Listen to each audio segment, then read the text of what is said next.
If Justin Fields is the NFL's breakout quarterback in 2025, it won't be about the stats.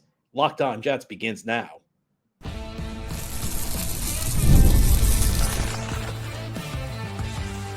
You are Locked On Jets, your daily New York Jets podcast. Part of the Locked On Podcast Network, your team every day. Welcome. This is the Locked On Jets podcast, part of the Locked On Podcast Network, your team every day. It's Thursday, June 26th, 2025, and I'm your host, John B. from GangGreenNation.com. Thank you so much for making the show your first listen or first watch every day. And a big shout out to you everydayers. This is a daily podcast covering the New York Jets. On today's show, we're going to have a mailbag episode. It's been a couple weeks since we've done a mailbag. Thanks so much to everybody who submitted questions. We couldn't do a mailbag show without the mailbag questions. Let's begin. Our first question. John, I keep hearing you talk about Justin Fields and his potential to be this year's Sam Darnold, but I think you're missing a key point.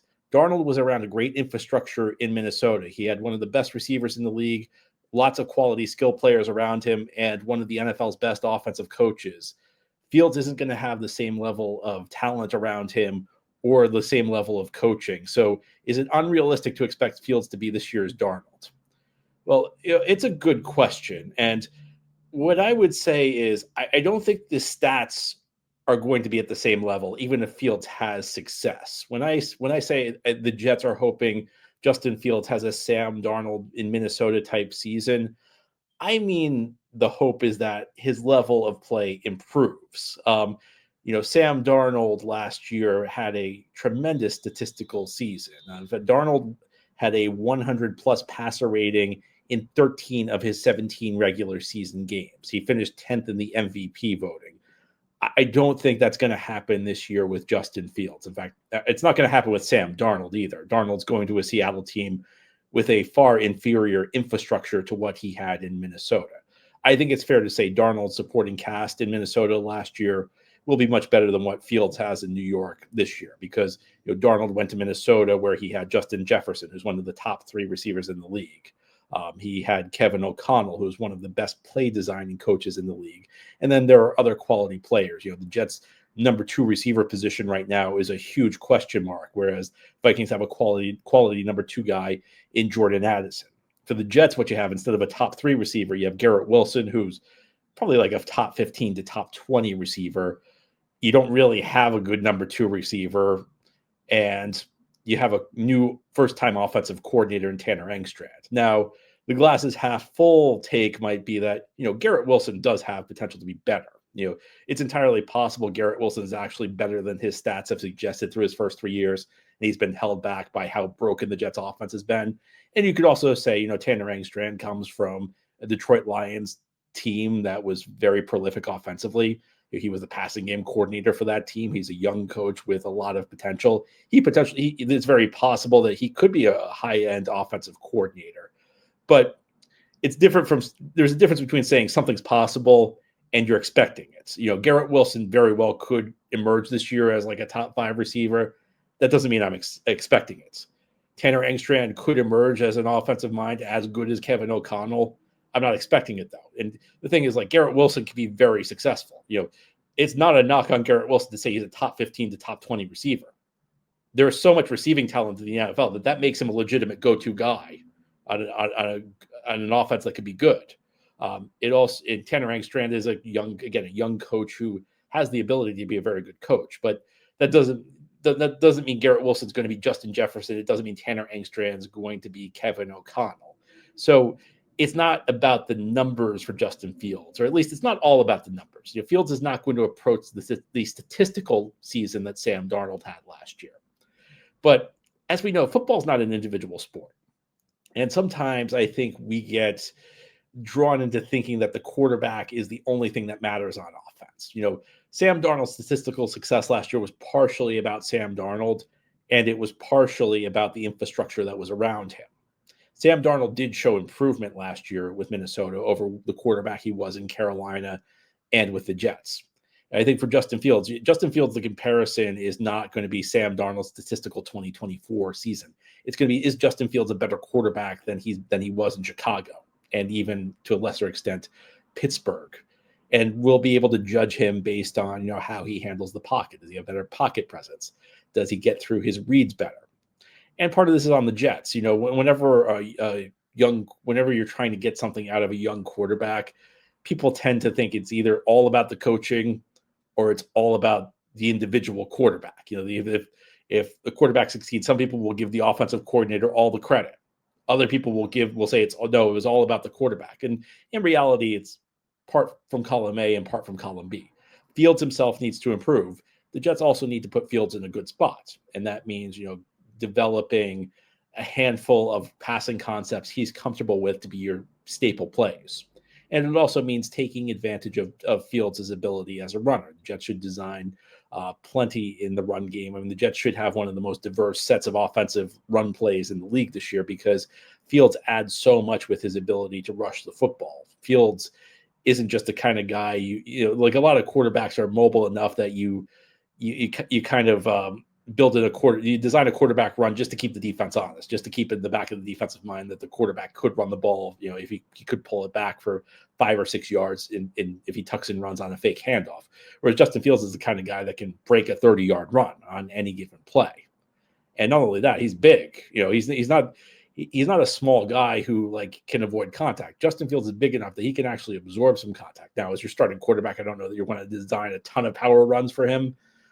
Because you don't want your quarterback taking a ton of designed hits, but Justin Fields can be a power runner. He's big enough to dish out some punishment. He's big enough to absorb some hits. But ultimately, when I say I'm hoping he's this year's Sam Darnold, I'm not expecting him to have I think a lot of the perceptions around Darnold are based around Sam's statistical profile. I don't think it's going to be.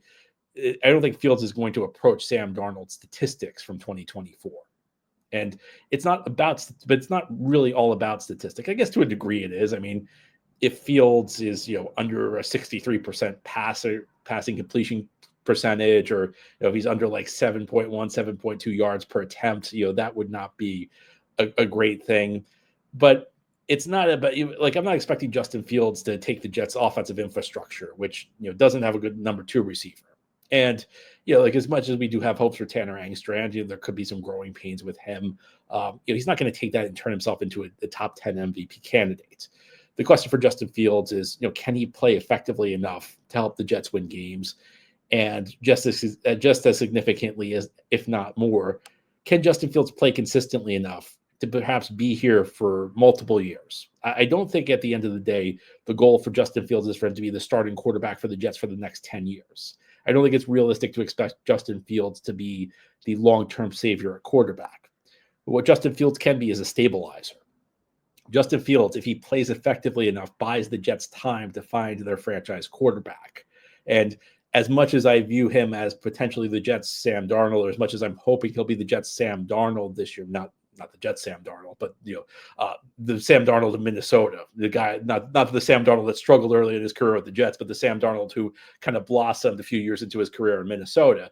As much as I'm hoping for Fields to be that, I'm also kind of hoping he's like the Jets' version of Alex Smith with the Chiefs, where he gives them stable enough quarterback play for a couple of years that they don't feel obligated to rush into picking a new quarterback, that they wait for the next franchise quarterback to come to them, like the Chiefs did. The Chiefs waited 4 or 5 years with Alex Smith before they picked Patrick Mahomes.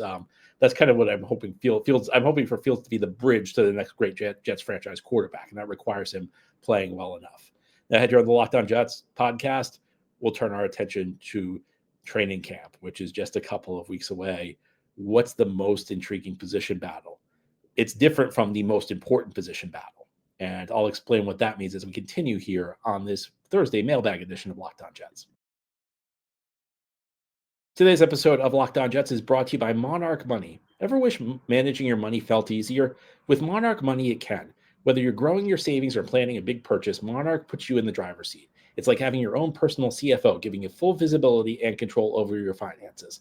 Monarch Money is more than just a budgeting app. It's a complete financial command center. You can track all your accounts, investments, and spending in one place. So in addition to managing your money, you're also building wealth. What's one financial goal you've been meaning to get serious about? Did you ever wish you had all your accounts and spending in one place? Have you ever looked up spending and been surprised by how fast it adds up? Monarch can help you answer all of these questions and help get you on firm financial footing. Take control of your finances with Monarch Money. Use code LOCKEDONNFL at monarchmoney.com for 50% off your first year. That's monarchmoney.com, code LOCKEDONNFL. It's one word with no space, LOCKEDONNFL, monarchmoney.com, code LOCKEDONNFL for half off your first year. Thank you so much for making Locked On Jets your first listener, first watch every day. And a big shout out to you everydayers. If you're new to the show, this is a daily podcast covering the New York Jets. Through most of the year, we have new episodes each day through the week, Monday through Friday. Right now, we're in a summer schedule, so we're not quite going 5 days a week, but we are continuing to produce episodes. And once training camp begins in a couple of weeks, we'll be back to our regular Monday through Friday schedule. Today, we're doing a mailbag show. Our next question, John, looking forward to Jets minicamp. What do you think is the most intriguing position battle? So there are a couple position battles that are kind of interesting out there. I think that the most intriguing position battle for me is for the number 2 running back job. We know Breece Hall is going to be the lead back for the Jets this year. Over the last couple of weeks, Breece Hall's talked about the trade rumors that weren't really trade rumors that came up earlier in the offseason, and how Aaron Glenn called him and assured him that he was going to be a big part of the team. But I think the number 2 job behind Breece Hall is kind of interesting. It'll be between 2 second-year guys, 2 guys the Jets drafted on day 3 of the 2024 NFL draft, Braylon Allen and Isaiah Davis. Now, Aaron Glenn has said the Jets like all 3 backs that they have on their team, and he said that they're going to use all 3. And I think that that's going to be accurate through the early part of the season. But I think once you get deeper into the year, there are only so many carries to go around. And once you get deeper into the year, the games become more important, and you try to maximize your offense. That means the best guys see the field more frequently. So I think like early in the season, it makes sense to kind of split carries because, first of all, you don't want Breece to be worn out by getting too many carries early in the season. So if you have a 3-man rotation, that naturally limits the number of carries Breece is going to get. It helps keep him fresh for October, November, December. And it also gives you a look at these guys. We talk about position battles like ending in training camp, which I guess the question technically asked about position battles in training camp, but this is a position battle that I think could go into the season because, again, I think like through the first couple of weeks of the season, you will see a 3-man rotation, but my sense is that, eventually the cream rises. And I think eventually one of these 3 guys, it's not going to be Breece Hall, is going to lose some carries because it's unlikely these 3 guys are all going to play at an equal level. I think that, Breece is going to remain the number 1 back, and whoever between Allen and Davis ends up looking better the first couple of weeks of the season, that will be the guy that kind of takes the non-Breece carries heading into October, November, December, January. So I think the number 2 back job is interesting. I think the most important position battle is for the number 2 receiver job. And that's one where I wish I was more optimistic, but there's just not a lot to feel great about with it behind Garrett Wilson at the wide receiver position. I mean, I guess Josh Reynolds might be the favorite, but you got Allen Lazard. You either want to have an established veteran or you want to have young guys you feel have a lot of upside. And the Jets have like guys who are established veterans, but they're established to not be that great in Reynolds and Lazard. Then they have some young guys, but they're young guys who it feels like a reach to hope that they're going to turn into quality starters. I mean, you have to hope like Arian Smith surprises you, or Malachi Corley shows vast improvement, or maybe Xavier Gipson shows something in year 3 that he hasn't in the first 2 years. But I can't say like I have a ton of confidence in any of those players stepping up. It'd be one thing. It's one thing to look at right tackle and say we've got Armand Membu, who was a top 10 pick. There's a pretty good chance Armand Membu is going to be a good player. I don't think there's a good chance that anybody on this team right now is going to be a quality number 2 receiver. So, again, somebody could surprise you, but that's a position battle that's really important because the number 2 receiver role is important. I'm just not sure the Jets have anybody who can perform it at a super high level. I think the safety position is also kind of intriguing. I'm assuming that the late round pick Malachi Moore is going to be in the mix against Tony Adams. I think Andre Sisco's got one starting safety spot probably locked down. Tony Adams versus Malachi Moore is interesting. From the standpoint, the Jets really haven't had many guys who have been rookie starters as day 3 picks. I actually went through the last 20 years. And, the last 20 years, you had Brandon Eccles, who was a sixth-round pick in 2021, started his rookie season at corner. And, he really only started there because the Jets didn't have anybody else to play corner. He wasn't that good, and he was, Jets made some moves that offseason, bringing in DJ Reed and Sauce Gardner and relegating him to the bench in year 2. You have Chris Herndon in 2018, who got off to a really solid start in his career. His rookie season was the best season. He looked pretty promising as a rookie. And then just like after his rookie season, it's almost like he forgot how to play football. I mean, he couldn't catch the ball when it came to him. After his rookie season, it felt like he was on his way to being like a top 10 tight end, and it felt like there was an outside shot. He could be like a guy who could be like your number one option in a passing game. And then it just completely fell apart for him. It was really tough to believe. I don't know if this one counts. Jeremy Curley kind of took on a big role in 2011. Yeah, I don't. Again, like that's debatable whether you call him a starter. You had Dwight Lowery in 2008, even though he was what would have been a day 3 pick in 2008, but that was actually the era where there were only 2 days in the NFL draft. You have to go all the way back to like 2005 with Kerry Rhodes to find a player who was a plus starter on day 1 from what would have been that again, like back then the draft was arranged differently, but Kerry Rhodes is what would have been a day 3 pick. He was a 5th round pick. He started his rookie year game 1.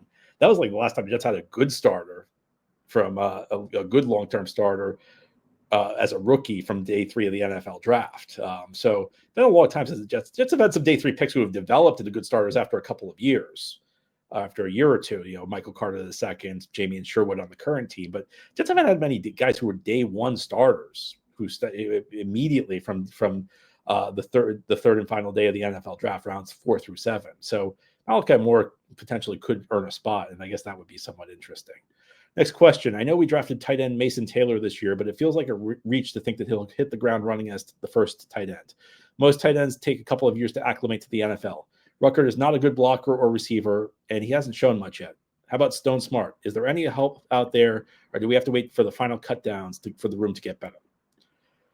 I tend to agree. I've said this on many occasions on this show that I think expectations need to be tempered for Mason Taylor. He's a guy who I don't expect he's going to be able to make a big impact on day 1. He's a guy who I think needs some work because I don't think the route tree he ran in college was really that diverse, and I think his blocking technique has some stuff that needs to be cleaned up. So I tend to agree, and I've said on many occasions, like in an ideal world, you would have a quality first tight end, and Mason Taylor could come in and be tight end 2 and play limited snaps and run limited routes and work on his game in practice.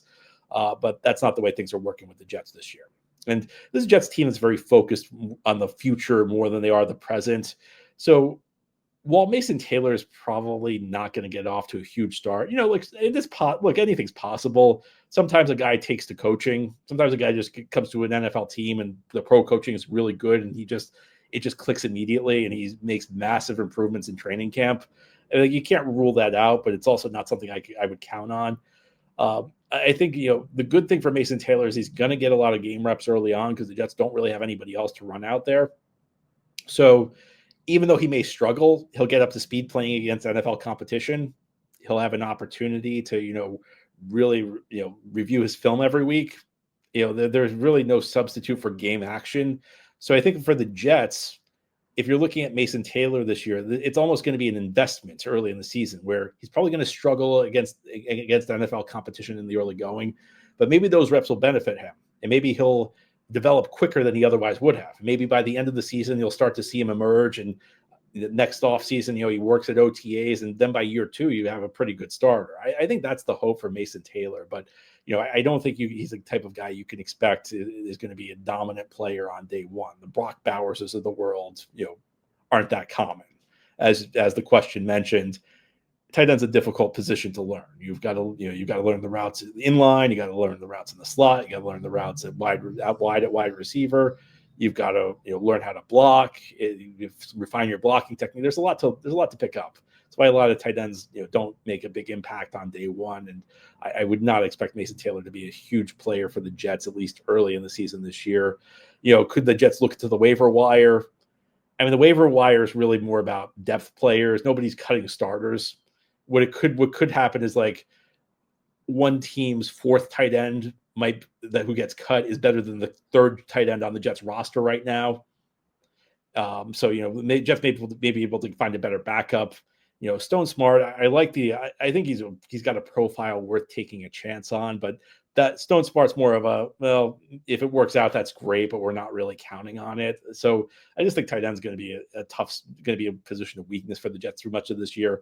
And the hopes are that the game reps Mason Taylor gets will lead to an improvement in year two. During the Locked On Jets podcast, we'll take a look back through recent Jets history.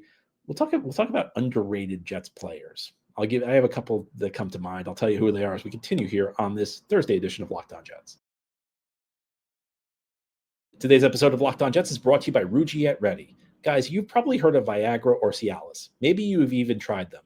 But if you're looking for something beyond the usual pill, it's time to meet Rugiet Ready.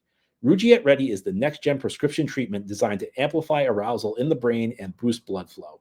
Unlike the usual pills that can take hours, Rugiet's 3-in-1 formula dissolves under your tongue and kicks in fast, on average in 15 minutes. Effects can last up to 36 hours, so you can stay confident and in control when the moment is right. If traditional options have not worked, Rugiet may be the answer. Over 150,000 men have already made the switch. It's completely online. Rugiet connects you with a board-certified doctor and ships your treatment discreetly to your door. You can even read real customer reviews on their site. It's helping a lot of people feel more confident and present in the moment.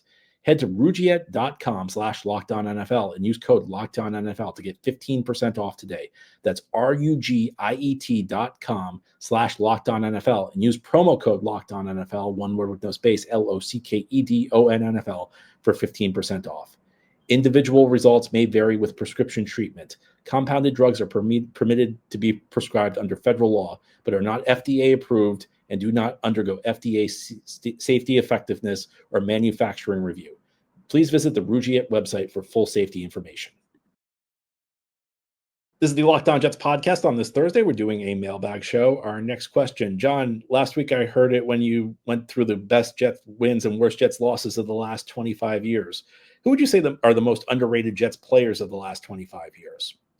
That's a really good question. Yeah, last week we did the 10 best Jets wins and the 10 worst Jets losses of the last quarter century because we're now through 25 of the 100 seasons in the NFL in the 21st century. And you may be thinking, well, we're only through the 2024 season. You have to remember there was a year 2000 in the season there. So we're a quarter way through the season. Well, I'll try and do a few more quarter century retrospectives in the weeks ahead. But a couple of guys come to mind. A guy who I think is really underrated in recent Jets history, and it's a name that a lot of you probably won't recognize, but he was an outstanding special teamer. His name was Wallace Wright. Now, he was nominally like a wide receiver for the Jets, but he was one of the best coverage guys I've ever seen. He played for the Jets from 2006 through 2009. I mean, let me go through his year-by-year tackle totals on special teams. 2006, he had 6 tackles. 2007, 14. 2008, 23. 2009, 23. So back-to-back seasons, he had 23 tackles on special teams. I mean, he was just an incredible gunner. Truly, I mean, the very definition of a special teams ace, a dominant special teams player. Another guy who comes to mind is somebody I mentioned earlier on the show, Kerry Rhodes, who was a 5th-round pick in 2005 and had like a 3-year stretch where he was one of the best safeties in the NFL. I mean, there was a stretch where he was between 2006 and 2008, he was one of the top 10 safeties in the league. I mean, you could make a case some of those years he was a top 5 safety, and there were a couple of years he was really snubbed for the Pro Bowl. Rex Ryan came in, and the two of them just clashed. The two of them did not get along. Rhodes got benched during the 2009 season. He ended up getting traded to Arizona after the year, and it took the Jets a really long time to figure out the safety position after the trade of Rhodes. I mean, after the trade of Kerry Rhodes, it wasn't really until 2017 when the Jets drafted Jamal Adams and Marcus May back-to-back in the first and second rounds that they figured out the safety position. The Rex Ryan's first 2 years were excellent. There really aren't many bad things I could say about those first 2 years, but I think one of his few mistakes was just like the way he handled Kerry Rhodes, because Kerry Rhodes was a really solid safety, and Rex just didn't get along. And Rex got along with everybody. So I don't know, maybe it was Rhodes' fault because Rex did get along with everybody on those teams in the early years. But it was. I think Kerry Rhodes was a guy who was really underrated and a guy who like people don't remember for being a really good Jets player. Our next question, what are the chances we see more 3-4 alignments this year? I know we don't have a classic nose tackle right now and desperately need more beef on the interior, but I wonder how much Q would eat as a 3-4 end. I also get excited about Jermaine and Johnson and Will McDonald working more as outside linebackers. They both have the length and athleticism to do it. I can see them terrorizing the flats. Am I crazy? Is this classic Jets fan galaxy brain thinking? I don't think you're crazy. What I would say is that in today's NFL, the distinctions between a 3-4 defense and a 4-3 defense are very minimal. Most teams are running defenses with elements of both the 3-4 and the 4-3. If you go back like maybe 15, 20 years, that was pretty much the thing that determined your defensive style. You were either a 4-3 team or a 3-4 team. In this day and age, you see teams with 3-4 looks and 4-3 looks, and they kind of mix them in during the games. In today's NFL, it's not so much do you run a 4-3 or do you run a 3-4. It's more how often do you blitz? Do you play man-to-man or zone coverage? Do you play one safety deep or two safety deeps? Those are the things that really define the schemes in the NFL today. In today's NFL, you want like an all-weather type of defense. You want to have a defense that has an answer for everything the offense has. If you go back like 15, 20 years, there was a huge difference between the 3-4 and a 4-3. The 3-4, typically you had like three big defensive linemen whose job was to eat space. Their job was essentially to make sure nobody could run the ball to the right or to the left of them. Their job was to essentially tie up blockers. And you wanted big guys who ate up blocks because you only had three guys on the defensive line instead of the normal four. So you wanted these big guys that could just tie up linemen and absorb blocks so the linebackers were clean. So three of the four guys in a traditional 3-4 really weren't pass rushers. Where the 3-4 had an advantage in pass rushing, even though you were depending on the linebacker, is the offense didn't know which of the four linebackers would blitz. So the offense going into a play, against a 4-3 where you have four defensive linemen, the offense essentially knew who the four pass rushers would be. They'd be the four defensive linemen. Against the 3-4, you had three defensive linemen. So one of the four linebackers would blitz. You wouldn't know which one. Now, normally it would be one of the two edge guys, but even then it was very complex. And then you could blitz more than one of them. So a 3-4 could kind of wreak havoc with your system. The critical player in a 3-4 style defense, a traditional 3-4, was a big space-eating nose tackle, a guy you just stuck in the middle of the defensive line, who essentially his job was to draw double teams. It was like a 330, 340, 350, sometimes even like 360 pound guy. This was like the key player. This was the guy you had to get. A 3-4 nose tackle could be like a top 10 pick in the NFL draft. Whereas today, that guy's a part-time player. And you've kind of seen teams go away from the traditional 3-4 defense because they want in today's modern passing game on offense, to counter that, you want essentially all of your offensive linemen to be able to rush all of your defensive linemen to be able to rush the passer and get after the quarterback. So you see less of the traditional 3-4 defense, but you still see elements of it. And like even if you go back like 30 years, like Wade Phillips ran a 3-4 that was really more like a 4-3, where even though he played three defensive linemen, it was Wade Phillips, the great defensive coach. Those three defensive linemen's job was to penetrate and get up the field. And then you had like Jimmy Johnson when he was with the Cowboys. They ran a 4-3. They ran a 4-3 defense, which they had four defensive linemen, but it really functioned more like a 3-4. So it's it kind of varies, but you'll see elements of the 3-4 and the 4-3. In fact, the Jets have actually listed in the past. They've listed Jermaine Johnson as an outside linebacker. So you'll see Jermaine stand, you'll see McDonald stand at some point. You'll see them have their hand in the ground. As much as anything, the difference between like on the edge between like a pass rushing outside linebacker and a defensive end is just whether they put their hand in the ground, and that's really kind of a personal preference of the player. It's not really something that it really is just would the player rather rush from a stand up position, whether he rather rush with his hand in the ground. And essentially, like there are differences between the two. If you're standing up, you can kind of like scan the whole field better. Whereas if like when you have a hand in the ground, some guys like it because it kind of like helps them get off the snap quicker from the starting block. But I think it's more of a preference thing for the individual guy than it is a schematic thing at this point.